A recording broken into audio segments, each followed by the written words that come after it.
Si ustedes tienen la oportunidad de viajar al antiguo Egipto y enfrentarse a las maravillas que aún hoy en día se mantienen en pie o medio derruidas, se encontrarán frente a toda una serie de enigmas que sólo si tienen la información necesaria podrán contemplar.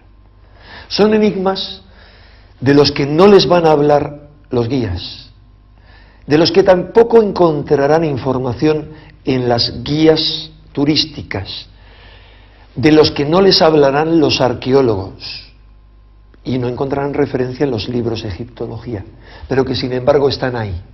Están ahí visibles, perceptibles para cualquiera que tenga los conocimientos técnicos para saber que en muchas de sus realizaciones los antiguos egipcios debieron necesariamente utilizar una tecnología que está prácticamente a la altura de la tecnología moderna del siglo XXI o el siglo XX. Así lo han comprobado multitud de técnicos, desde Joseph Davidovich, experto en piedras, geólogo y director del Instituto Geopolimérico de París, o como Sir Benjamin Baker, ingeniero petógrafo, que se han enfrentado a enigmas increíbles, como por ejemplo, ¿qué técnica utilizaron para moldear las piedras? Porque parece que las moldearon, como descubrió el famoso experto Davidovich. ¿O qué tecnología utilizaron para taladrar con una precisión increíble piedras de diorita que hoy en día solo pueden ser taladradas con taladros modernos con punta de diamante, cuando esa tecnología, según los egiptólogos, era absolutamente desconocida a los egipcios de aquella época? ¿Y por qué algunas de las realizaciones tecnológicas más asombrosas del antiguo Egipto, por ejemplo, la construcción de la Gran Pirámide, se da en las primeras dinastías, sin prácticamente intentos previos y con una degeneración inmediatamente posterior, pero muy rápida? Tal vez porque ni el hecho de quiénes la construyeron, cuándo la construyeron, cómo la construyeron y otras muchas más cuestiones coincidan con la versión que nos dan los egiptólogos. Para comprobar que ello es así, será suficiente con que nos acompañen en este viaje de la mano de Manuel José Delgado, que durante muchos años y a lo largo de muchos viajes ha estudiado algunos de los muchos enigmas que nos plantea la civilización egipcia.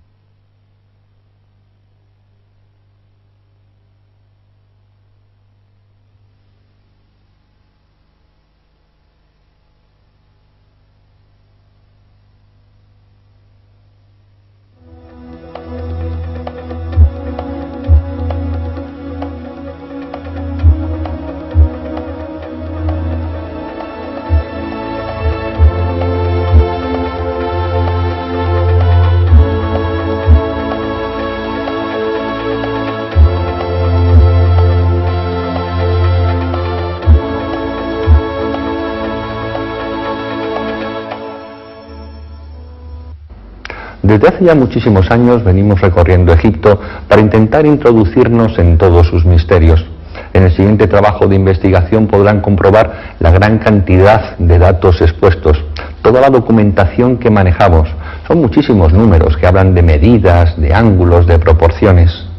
Indudablemente en Egipto no hay que inventarse nada para saber que existen misterios y que existen muchísimas preguntas que todavía no tienen respuesta. Ya tendremos ocasión en los siguientes programas de esta serie, quizá para tratar cosas que nos gustan mucho más, como puede ser la magia, el poder de las pirámides, la aromaterapia, o cómo utilizar los diferentes centros de poder diseminados en las orillas del Nilo para nuestra superación personal, tanto física como espiritual. Pero ahora tenemos que seguir con este programa.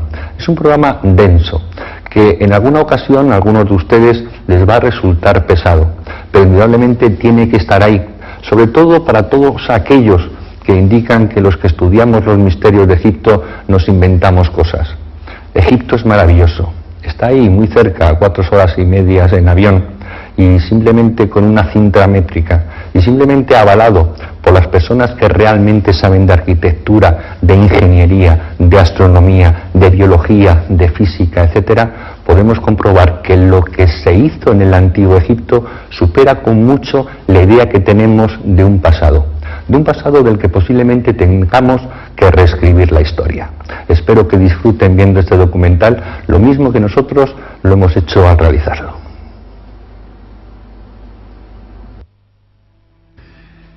Cuando Champollion descifra la piedra Rosetta elaborando su primer diccionario de jeroglífico, abre a millares de investigadores las puertas de un mundo tan fascinante como desconocido, creando un instrumento que permitía descifrar aquello que los antiguos egipcios dejaron escrito en sus tumbas y papiros, mostrando unos conocimientos científicos que resultan asombrosos para su altísimo nivel y cuyos orígenes parecen perderse en la noche de los tiempos, abriendo la incógnita de cómo una civilización puede saltar del neolítico a esos niveles de genialidad y después ir perdiendo paulatinamente su esplendor y sus saberes.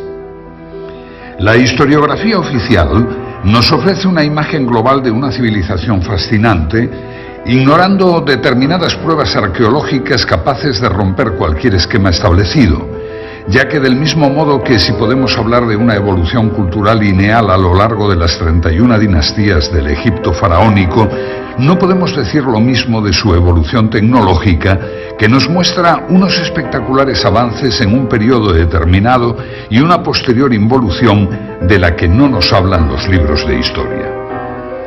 La meseta de Giza es el mayor testimonio de estos problemas arqueológicos, y en especial la Gran Pirámide. No existe ninguna inscripción que explique sus misterios, ninguna pista válida que confirme su datación en el tiempo. Simplemente 3 millones de bloques de piedra, 7 millones de toneladas erigidos como homenaje a la mística, a la ciencia o a la locura. Los viajeros de la antigüedad ya manifestaron su asombro ante la ausencia total de una tecnología que justificase la construcción de las pirámides.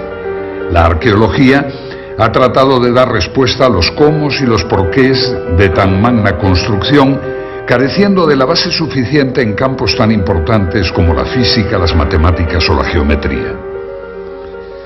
Desde que en el siglo XIX se descubrieran las relaciones de la Gran Pirámide con los números pi y phi, se inició una frenética carrera hacia la interpretación de sus medidas, dando como resultado las más insólitas interpretaciones.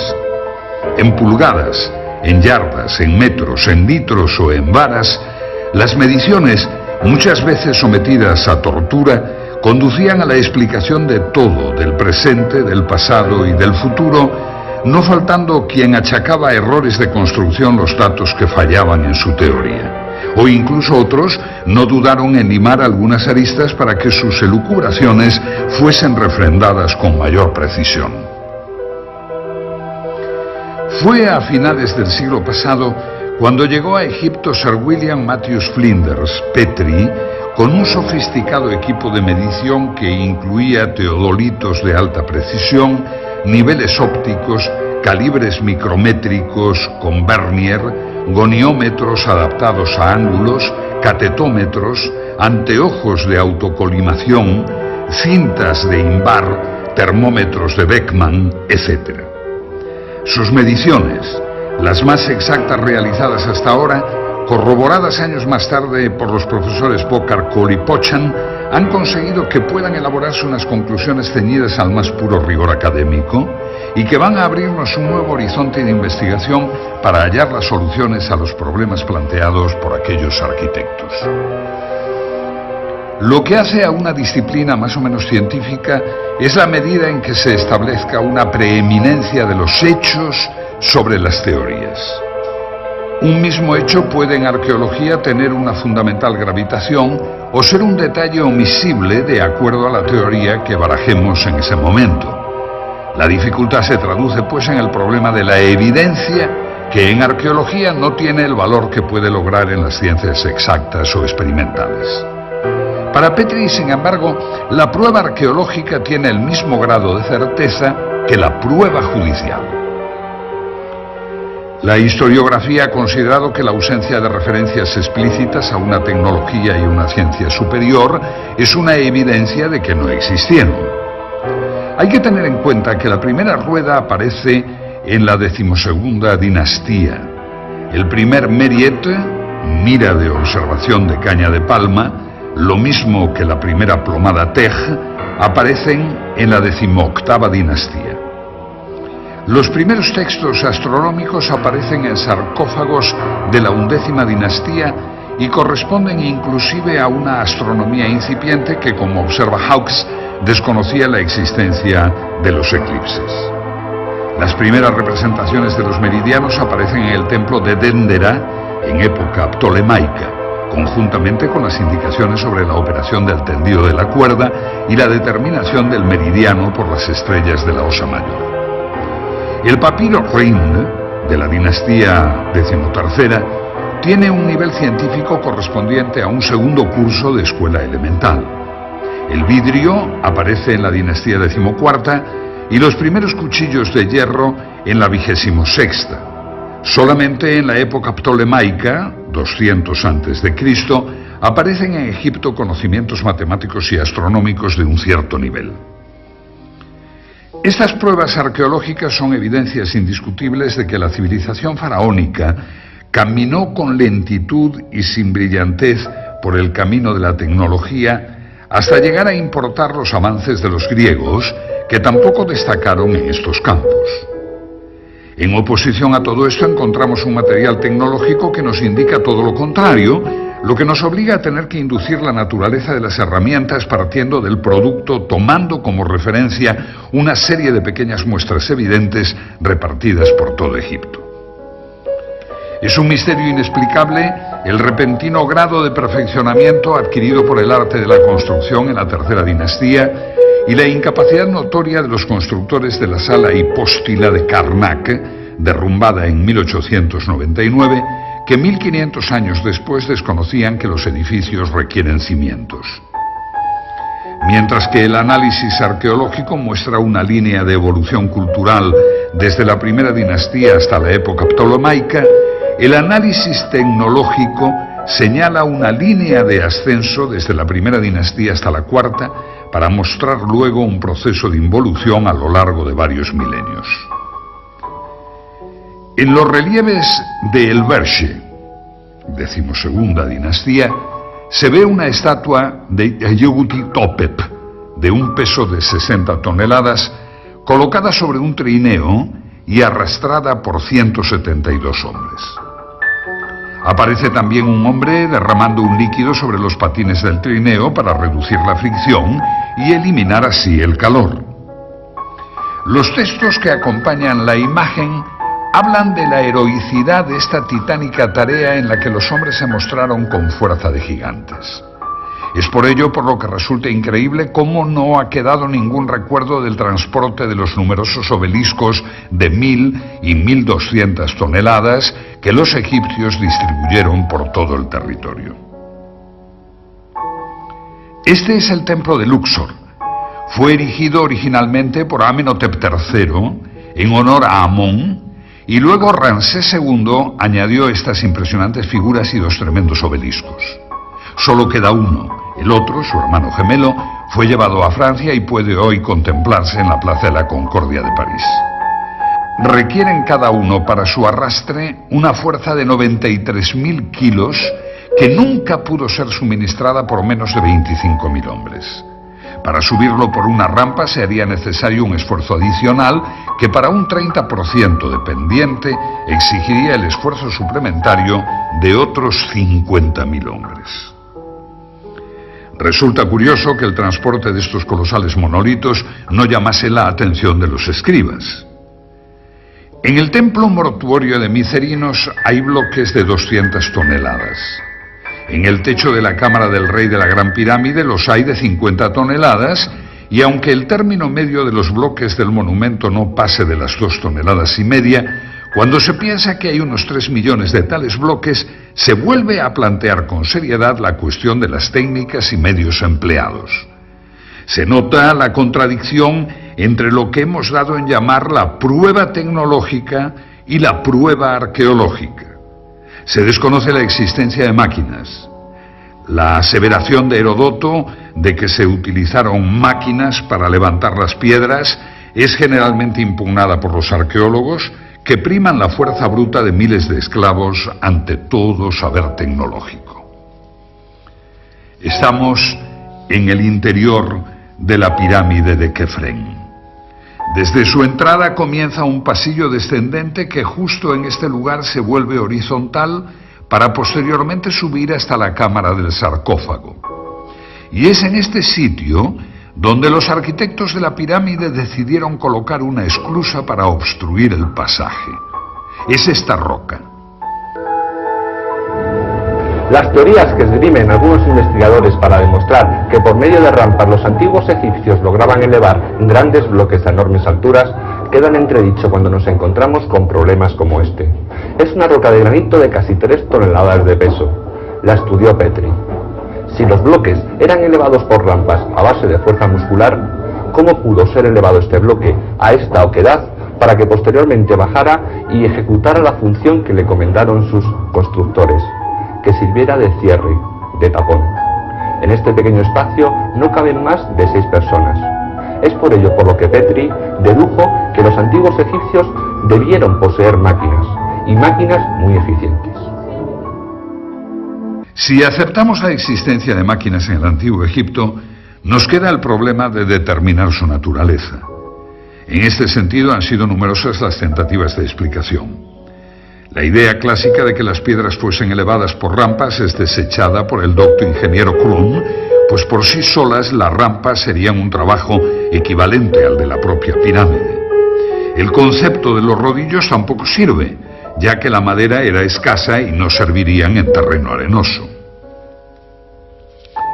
Las pirámides se realizaron en la Edad del Cobre, pero podemos decir que resulta imposible que en ese momento no conociesen el hierro, ya que es explicable que los egipcios pudieran trabajar el cuarzo, el granito, el pórfido o la diorita si no poseyeron herramientas de este metal. Esta piedra es de diorita. Puede comprarse por €1 en cualquier tienda de minerales en España. Les sugiero que adquieran una y efectúen una simple operación. Coloquen en su taladradora una broca de diamante sintético, Widia, que tiene dureza 11, e intenten perforarla. Tras varios minutos de intentos frustrados se preguntarán cómo consiguieron tallar y perforar la estatua de Kefren, realizada de una pieza en diorita verde, con herramientas de cobre, que fueron las supuestamente empleadas en los tiempos de las pirámides. Resulta una incógnita cómo los egipcios pudieron trabajar el granito en las canteras sin el hierro. En las canteras de Asuán se aprecian muchas series de agujeros y ranuras rectangulares, profundas y estrechas, las cuales, como dice Clark, no se puede afirmar que se hicieran con herramientas de hierro, pero sí se puede afirmar que no pudieron hacerse con cobre. Efectivamente, los cortes de la roca en la cantera se producían tras introducir en los orificios piezas de madera que luego se humedecían. La fuerza oncótica producida por la expansión de la madera hacía resquebrajarse el granito. Pero nos queda el saber cómo realizaban tales orificios. Se conocen además 4 muestras de hierro del Antiguo Egipto que fueron analizadas por Petri. Una de ellas fue descubierta por Perring, el ayudante de Howard Bisse, cuando se limpió el canal sur de ventilación de la Cámara del Rey. Los restos calcáreos adheridos a la lámina hicieron imposible la idea del fraude. Su análisis demostró que tampoco provenía de meteoritos férricos. La conclusión obvia es que los antiguos egipcios utilizaron el hierro y que, al igual que otros muchos dispositivos tecnológicos, su empleo parece haber sido mantenido en secreto, dando con ello origen a un serio problema para los arqueólogos que confunden la ausencia de pruebas con la inexistencia de tecnología. Una posible explicación al mantenimiento de tal secreto podría ser la pertenencia del hierro a la sabiduría divina, siendo su uso restringido a los sacerdotes y a sus operarios. Esa creencia ha pervivido hasta nosotros que denominamos a la industria del hierro como siderometalúrgica, es decir, de origen sideral y posiblemente relacionada con los moradores del cielo. Otro aspecto digno de ser estudiado en la búsqueda de respuestas sobre la tecnología es la forma en que los constructores adosaban los bloques unos a otros sin dejar ninguna separación entre ellos. En cualquiera de nuestros cuartos de baño, la junta entre las losetas del alicatado nunca baja de 1 milímetro. Y si estas plaquetas son de tan solo 20 centímetros, podremos comprender el problema que representa unir monolitos de decenas de toneladas. Ni siquiera una hoja de afeitar penetra en las juntas que pueden ser rectas o curvas, aunque nunca sin perder el íntimo contacto. Las únicas herramientas que poseemos de los artesanos egipcios son algunos cinceles de cobre, de los que se conocen varias colecciones. En general, las perforadoras prehistóricas trabajaban con polvo de esmeril, pero en piezas del Imperio Antiguo, como vasos y platos de granito o de diorita, se encuentran huellas de una punta cuya naturaleza se desconoce, pero que no pudo ser otra que el diamante. Y aquí nos encontramos con otro problema arqueológico, pues el diamante es considerado inexistente en aquella época. El torno de alfarero todavía no había aparecido en la época en que las vasijas de diorita torneada eran ya perfectas. En dinastías posteriores ya no se volvió a trabajar la diorita. Ni siquiera los escultores de la época saíta se atrevieron con este material. No debe extrañarnos que los egipcios de las primeras dinastías poseyeran instrumentos superiores a los de las siguientes, pues esto es lo que revela constantemente el análisis tecnológico. La tecnología muestra más signos de retroceso que progresos en el tiempo.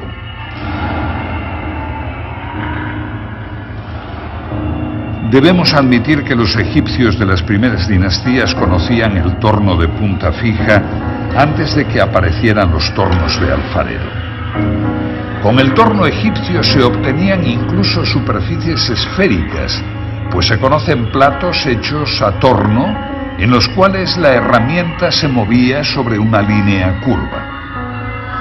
Tenemos la prueba de que además del torno de punta fija conocían el torno con herramienta articulada móvil. Esta es una importante cuestión tecnológica, pues muy difícilmente podría la herramienta articulada moverse a su vez en forma circular. Que la pieza se movía con independencia de la punta, por otra parte, está probado por ejemplares estudiados por Petri, en los que se puede apreciar por las huellas que la pieza ha sido desmontada para cambiar su centro de giro, una operación familiar para el tornero moderno. Y si el torno de punta fija o móvil ya nos deja impresionados, no lo es menos otra pieza importante como es el serrucho para piedra, y no para piedra normal de caliza, sino también para otras piedras de dureza mucho mayor, como el granito. Se conocen ejemplares de serruchos egipcios de bronce con dientes de esmeril, cuyo funcionamiento se asemeja a las modernas cortadoras de cinta de acero con polvo de esmeril llevado por agua, con las que se cortan los bloques de granito en las canteras modernas. En los hipogeos de Tebas, 12ª dinastía, se han encontrado bloques de granito cerrados que muestran huellas de óxido de cobre, lo que probaría el empleo de esta herramienta.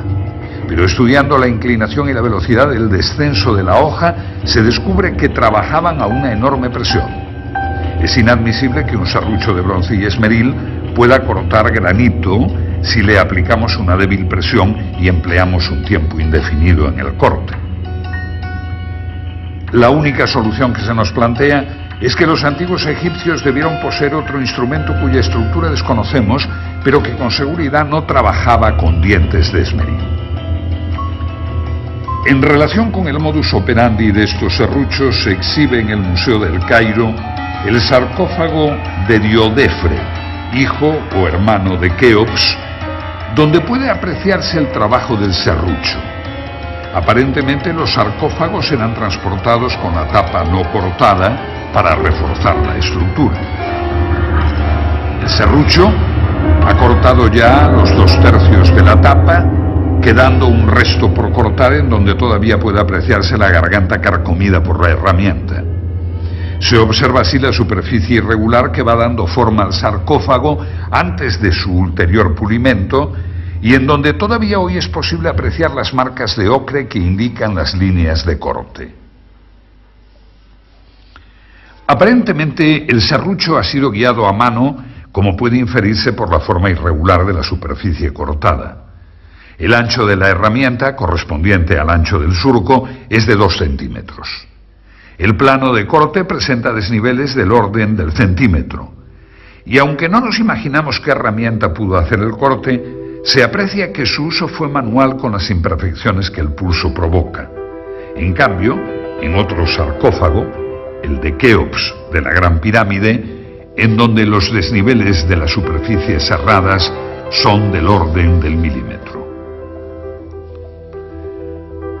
El serruchado del sarcófago de Keops debe considerarse como una obra maestra en la materia, pues a pesar de no haber recibido un pulido ulterior es casi una pieza terminada. La herramienta llevaba una guía mecánica. Este serrucho se movía a modo de los modernos cortadores de peine que producen bloques de superficies paralelas debido al movimiento simultáneo de varias cintas de acero. Y de nuevo nuestro estupor al comparar la tecnología antigua con los logros de la actual. Esta es una cantera situada en Cerceda, en las estribaciones de la madrileña Sierra de Guadarrama. Su moderna tecnología pudo verse en un stand de la pasada Expo 92 de Sevilla. Los bloques de granito llegan hasta aquí desde la península de Labrador o desde Sudáfrica y abastece a la práctica totalidad de cementerios madrileños. Aquí saben de la industria de la piedra. Su más perfecta máquina de corte para piedras de granito está diseñada por una hoja redonda de 2 metros de diámetro, compuesta de múltiples dientes de huidia, carburo de tungsteno, por lo que no puede cortar bloques de más de 1 metro. Cada vuelta de la hoja avanza tan solo 5 milímetros. Se tarda una mañana entera en cortar toda la roca. No se puede ejercer más presión, pues las puntas se abrasarían. Viendo esto, debemos preguntarnos cómo hacían los antiguos egipcios para que sus serruchos avanzaran en cada presión casi 2,5 milímetros, o sea, 60 veces más potencia que los logros de nuestra avanzada civilización. Pero nuestro asombro no acaba aquí, pues aún hemos de tratar la herramienta más conspicua de la antigua tecnología, el taladro cilíndrico. El tubo ejecutaba taladros de hasta 15 centímetros de diámetro, dejando tras su camino un tarugo central que posteriormente era roto con un simple golpe. Estos taladros se llaman trépanos y pueden verse en algunos lugares de Egipto. El cilindro, en los taladros modernos, es de acero con puntas de huidia. La presión debe regularse cuidadosamente por control manométrico y para un taladro con 3 puntas de diamante esta es aproximadamente de 50 kilos. Para un taladro con punta de huidia es menor, unos 30 kilos. La herramienta de huidia presenta sin embargo la ventaja de su gran velocidad tangencial. El diamante en cambio debe ser trabajado a baja velocidad, pues puede quemarse. Los taladros modernos, al igual que en las máquinas de corte, avanzan en el granito 4 centésimas de milímetro por vuelta, mientras que la máquina egipcia avanza 2 milímetros, tan solo 50 veces más. La idea de que pudieran operar por golpes o escoriaciones es rechazada, pues no hay ninguna huella de semejante proceder. La posibilidad del empleo de 2 herramientas aplicadas alternativamente, una de las cuales se limitaría a ensanchar el surco dejado por la otra, es descartada, pues se conocen trépanos con el tarugo aún dentro. No queda otra alternativa que aceptar que estos instrumentos trabajaban bajo una presión de 2000 kilos o de que poseyeran un instrumento cortante 50 veces más duro que el diamante. Y con esto ni siquiera sueñan los tecnólogos modernos. Un tarugo de pórfido blanco y negro, correspondiente a la primera dinastía, fue estudiado por Petri, indicando que posterior a esta fecha ya no se volvió a trabajar el pórfido, piedra extremadamente difícil de mecanizar tanto por su dureza como por su textura heterogénea. El mismo autor pudo fotografiar un trépano con un tarugo de 70 centímetros de diámetro. Esta tecnología egipcia queda muy por encima de las posibilidades mecánicas de nuestra era espacial. Aunque como realización tecnológica de alta precisión no existe nada en el mundo entero que iguale el revestimiento calcáreo de la Gran Pirámide. Hoy se pueden contar con los dedos de una mano, pero en su día fueron 27.000. Y es de lamentar la destrucción de este revestimiento de mármol, pues no solo se nos ha privado del placer estético de su contemplación, sino también de la posesión de una obra que podemos con toda seguridad considerar la más grande creación de la tecnología de todos los tiempos. Poseían superficies planas de más de 3 metros cuadrados. Muestran un paralelismo a lo largo de sus aristas de casi 2 metros del orden de las 5 centésimas de milímetro, es decir, en íntimo contacto. La apertura media de la junta es del orden de 5 décimas de milímetro. Además, para mayor asombro, utilizaron en las juntas yeso de rápido fraguado. La tarea parece imposible. Petri constató que no existían en el pavimento huellas de arrastre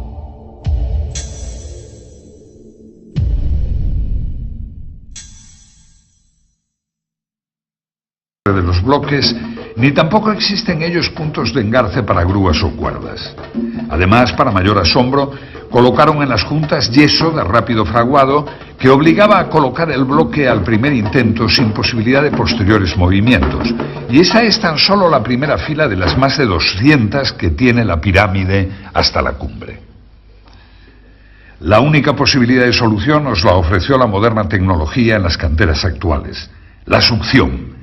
Mediante una campana de vacío actuando sobre una superficie pulida, se levantan hoy piedras de hasta 2 toneladas de peso. Pero, ¿cómo hacían los antiguos egipcios con bloques de más de 16 toneladas? Los 90 grados exactos que forman los diedros de los bloques debieron recibir su último tratamiento en el taller donde se producían. La construcción con bloques prefabricados de una línea recta de 230 metros presupone un control de la angularidad del orden del segundo de error. Pues bien, en la actualidad, para las mejores escuadras normalizadas por la industria moderna, norma DIN 875 admite errores de más o menos 3 centésimas de milímetro, cantidad algo superior que los errores de angulación y paralelismo de la obra egipcia. Teniendo en cuenta que los mejores instrumentos no ópticos miden con errores de más de 300 segundos, se demuestra como un teorema que los egipcios debieron poseer instrumentos ópticos y además de alta precisión, ya que el anteojo de autocolimación corriente, por ejemplo, da errores del orden de los 5 segundos.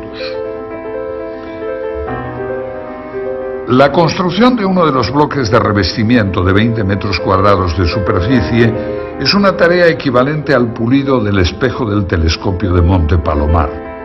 Para comprender la magnitud de la obra egipcia bastará observar que aquellos fabricaron 27.000 de estos bloques.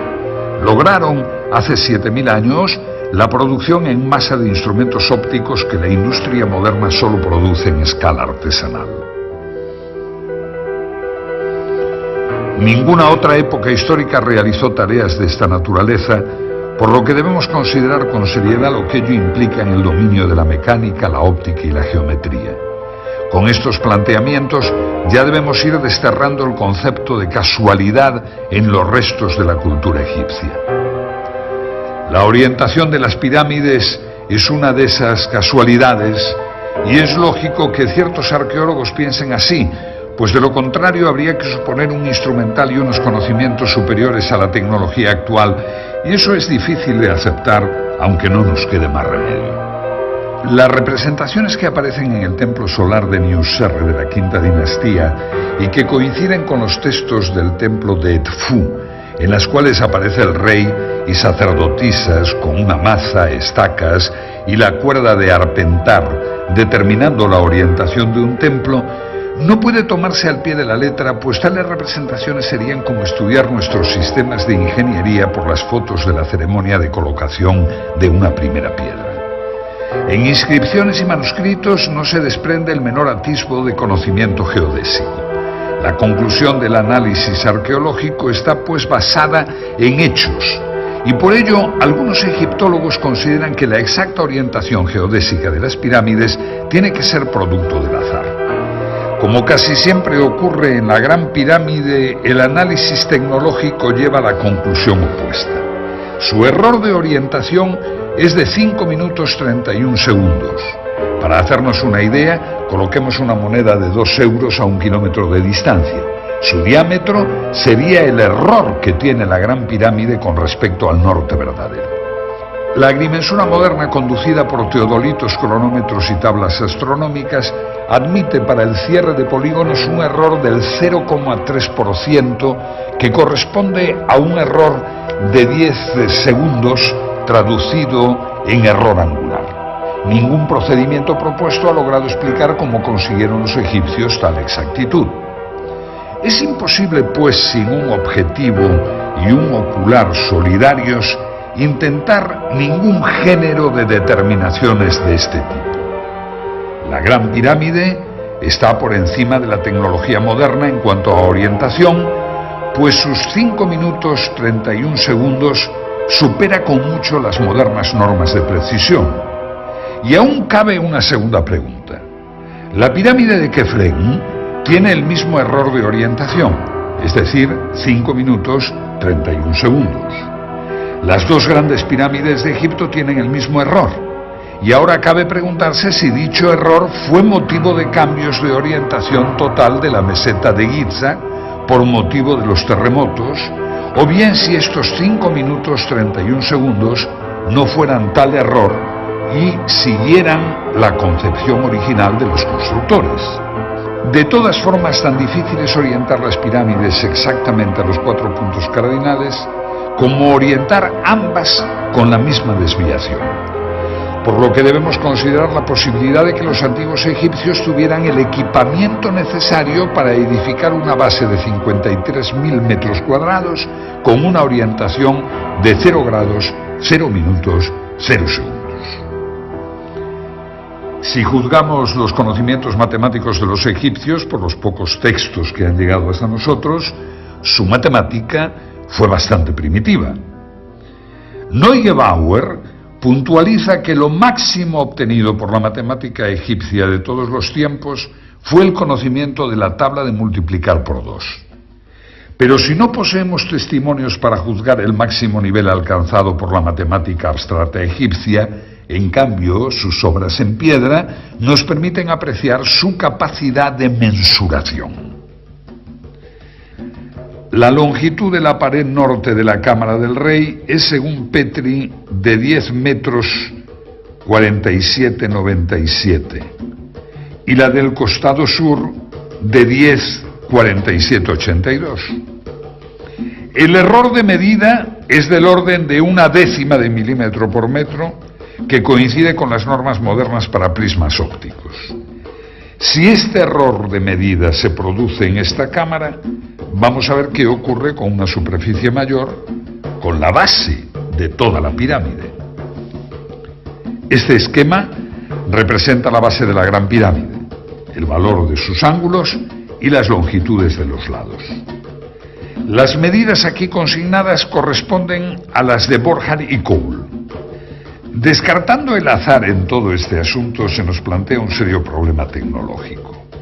En los 53.000 metros cuadrados de la base de la pirámide cabe la superficie de 8 campos de fútbol y sus diferencias se cuentan en milímetros y en segundos. Las pocas representaciones que han quedado en relieves egipcios nos muestran nuevamente métodos arcaicos y poco efectivos de precisión. Cuerdas de palma, observación visual. El único metal de que disponían era el cobre, pero en tal distancia de 230 metros, las diferencias diurnas de más de 20 grados entre las 10 de la mañana y las 2 de la tarde representa una dilatación del cable de más de 80 centímetros.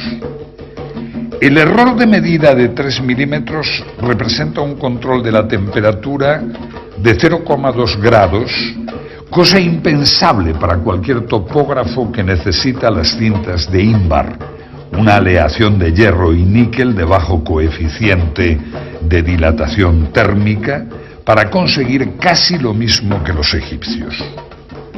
Termómetros, conocimiento de la física de los metales, equipos ópticos, y tan solo lo que se ha encontrado en las excavaciones son cuerdas de palma, que es lo mismo que tener la evidencia de que los egipcios podían viajar a 200 kilómetros por hora y tan solo encontrar en papiros y relieves la inconfundible estampa de un famélico camello. Pues si la medición de las distancias supera todos los condicionantes, la goniometría no se queda a la zaga. La goniometría es la ciencia de la angulación y constituye en la Gran Pirámide el punto crucial de discrepancia entre el análisis arqueológico conducido filológicamente y el análisis arqueológico que utiliza elementos tecnológicos. El instrumento primitivo que corresponde a nuestro teodolito era el astrolabio, y el antecesor del sextante fue la ballestina o bastón de Jacob. Con cualquiera de estos instrumentos el error que se cometía era del orden de 30 minutos. En cuanto a otros instrumentos no ópticos, todavía se emplean para agrimensura de baja precisión ciertos dispositivos como la escuadra de pínulas, siendo las pínulas cerdas o hilos de nylon, y las escuadras de espejo.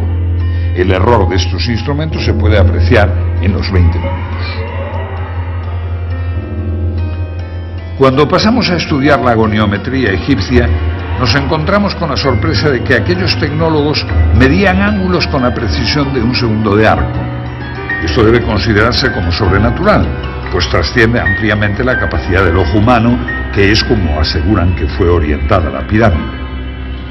El ángulo noroeste de la Gran Pirámide mide 89 grados 59 minutos 58 segundos, lo que, tratándose de un replanteo, es indicativo de una precisión del orden de un segundo.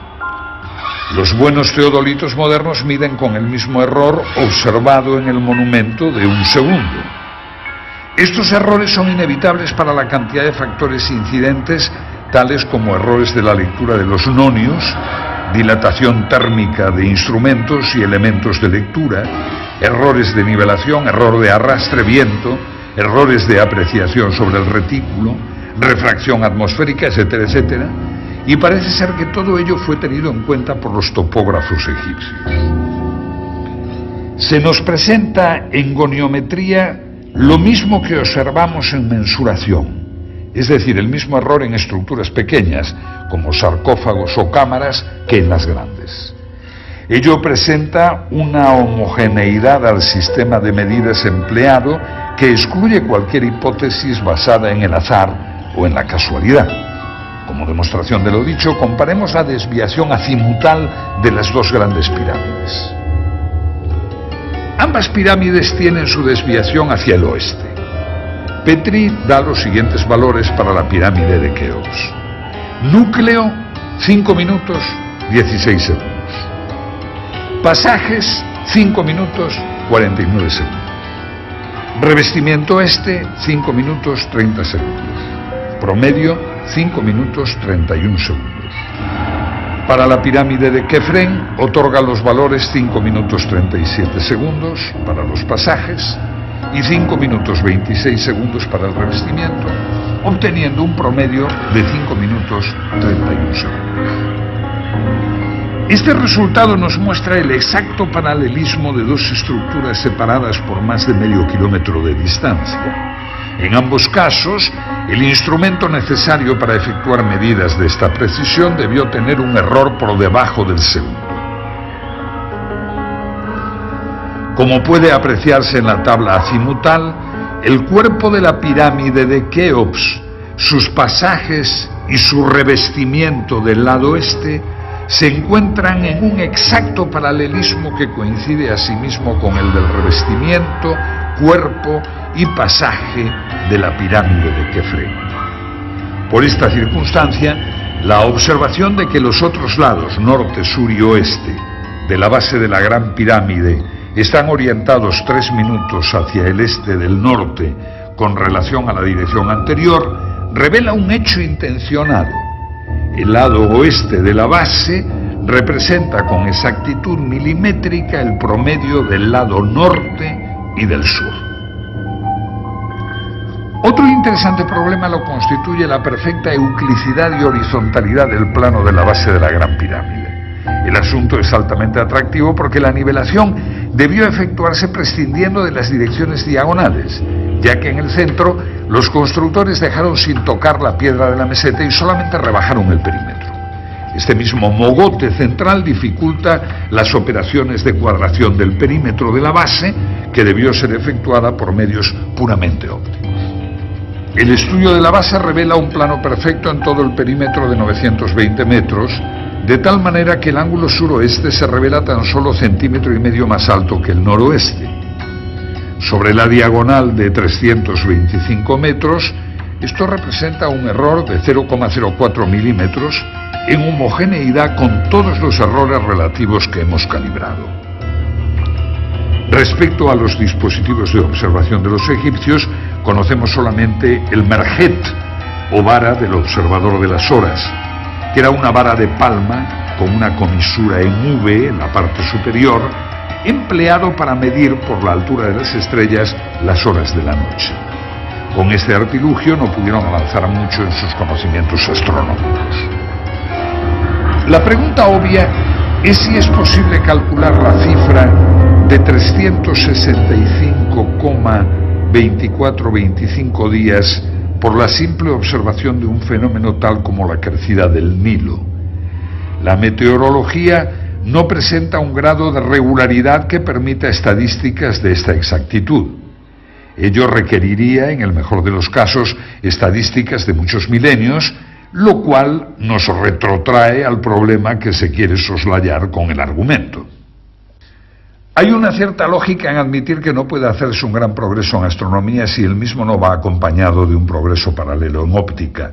La historia muestra que en ningún caso se dio un progreso aislado en una rama particular de la ciencia si todas las otras ramas no fueron adelantadas en medida paralela. La capacidad de medición de los egipcios no puede ser considerada como un hecho aislado en medio de un desconocimiento general de la ciencia y la tecnología. No es posible hacer medidas de precisión si no se posee al mismo tiempo un vasto conocimiento de la óptica, la matemática, la termología, etc. Todo ello sin tener en cuenta que una medida de precisión debe inspirarse en algún propósito específico. Es evidente entonces la completa disociación entre una ciencia avanzada y lo que aparece en sus pinturas y escritos. La oposición entre el análisis arqueológico y el análisis tecnológico llega al extremo de pintarnos dos mundos heterogéneos que marchan en sentido inverso, uno que aprende con lentitud y otro que olvida rápidamente. Este conjunto de circunstancias nos presentan un panorama de involución ascendente que pareciera ser uno de los principios cardinales de la arqueología. Lo que surge a la luz de repente en los periodos iniciales de Egipto pudiera no ser el producto de una generación espontánea, sino el final de una trayectoria de siglos de tradición. Admitir esto, un largo itinerario cultural desconocido para nosotros, es más ajustado a la realidad de los hechos históricos que suponer la creación de evolucionadas técnicas científicas y perfeccionados instrumentos que de repente, por arte de magia, hacen su aparición en el escenario del Nilo. La Gran Pirámide es la obra imposible. Aunque hablamos de los egipcios en tono genérico, es solo en este monumento donde la perfección se halla presente. No puede compararse con ninguna otra obra en toda la tierra de los faraones o en todo el mundo. Posiblemente todas las demás pirámides sean la burda imitación de un pueblo que se encontró con ella cuando llegó a Egipto.